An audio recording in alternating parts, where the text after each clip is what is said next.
Hey y'all, Trevor here with GM Outdoors. I just wanted to give a little update on my kayak setup for this year.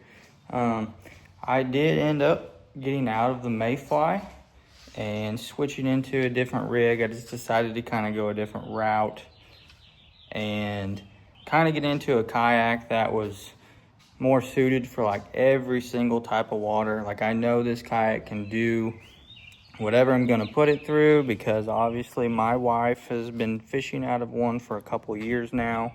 I really think that I'm gonna be pleased with this setup, and here's the little reveal. All right, let's do a little quick walkthrough of this new Coosa X that I have. I didn't get a custom color or anything, just picked this one up from Eco Fishing Shop. Wanted to get into it pretty quick just because the season's kind of partially started. We've got a few tournaments under our belt, but here is how we rigged this thing up. I rigged this whole entire kayak up in about 4.5 hours Wednesday night before a tournament. So it's a little bit messy, but really some of the best work I've done in a long time as far as rigging goes. Very simplistic, but very, very effective because of that right there. So if we come back up here, let's open up the hatch.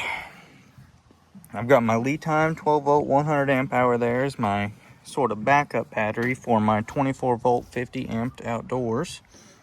And then I have my graph battery down here. It's just a 15 amp hour amped outdoors that I've been using for years now. Close that dude up. Move on back here a little bit. Obviously I have my bending branches angler navigator here on the side, just attached with two roto grips with the bungees. It's pretty secure and I'm not too worried about it. I have used this a little bit more with this kayak, just getting offshore and everything with the new motor, and I've always just loved that paddle. So I decided to go super simple, and I have my trusty Garmin 93 SV that I've had for years mounted here on a piece of 2020 V-track that I put in between the two rails, tracks that are in the center of the Coosa X. It actually worked out really, really well. Super sturdy, mainly because everything's just bolted down. It's nice and low. I can see it with it tilted up right there when I'm standing up here in the cockpit. This nice spacious cockpit that the Coosa X has. And it's just super simple because I hardly even look at my graph anyways, beating the bank. So yes, as you see kind of by these monstrous foot pedals here, I did end up going with the new Garmin Force Current kayak motor. This thing is absolutely insane and has exceeded my expectations for the couple trips that I have taken it out. It is kind of a monstrosity, not gonna lie one bit, but this thing has the pep. The spot lock, the heading lock, the foot steering, everything about it has impressed me a ton. And I think it's going to have a lot of longevity.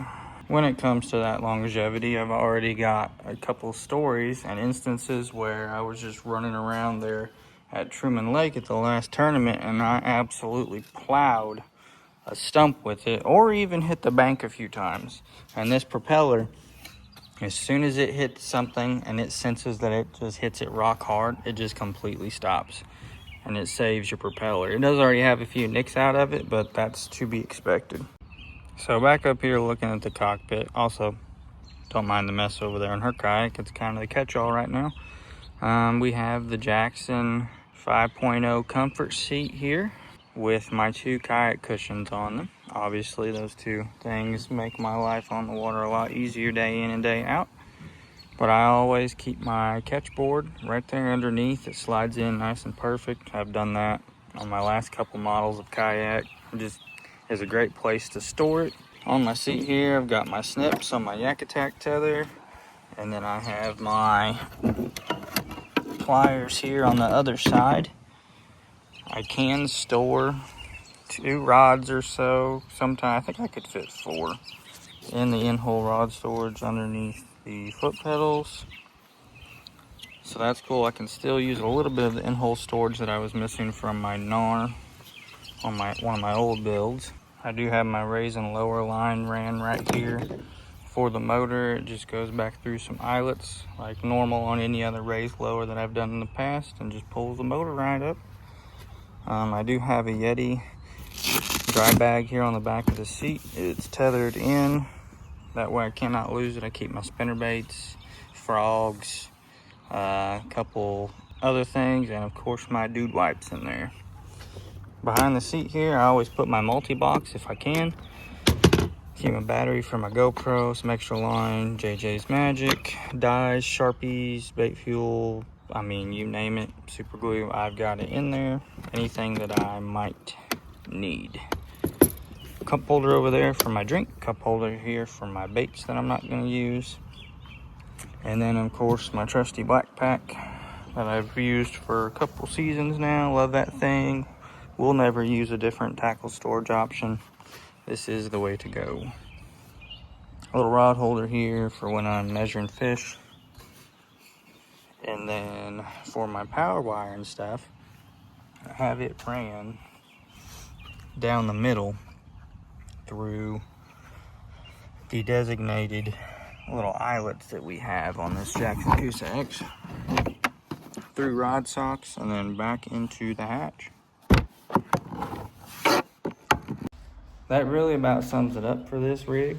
It's very, very simple, yet very, very effective, and that's kind of what I wanted to get to. I wanted to get away from running two motors, so I went to the motor that kind of does it all. The Force has spot lock. It's got the speed of a stern motor. I'm getting 6.1, 6.2 out of this bad boy. It's got heading lock. I mean, it's so technologically advanced compared to other motors as far as if you want speed or if you want the easiness of a bow mount and being able to fish out in the wind and current and everything. It's super intuitive, and I've really liked being able to use it so far, and I'm super excited to test it out even more. So yeah, that is my build for the rest of 2026 and the foreseeable future. Obviously that Garmin Force motor is not cheap, and we'll be running that thing as long as she'll run. Super excited that I can get into a Coosa X, so thank you to Eco Fishing Shop for the help on the motor, the kayak. It was kind of a crazy week last week, but we got through it, and we'll see how the rest of 2026 season goes. Thank y'all for watching. More tournament videos should be out soon. Me and Emily have some other trips planned. We're just gonna get out and fun fish, but we do have Table Rock coming up here in a week. Thank y'all for watching. Can't wait to get some content out on this thing because it is so fun to fish out of. Y'all have a great day.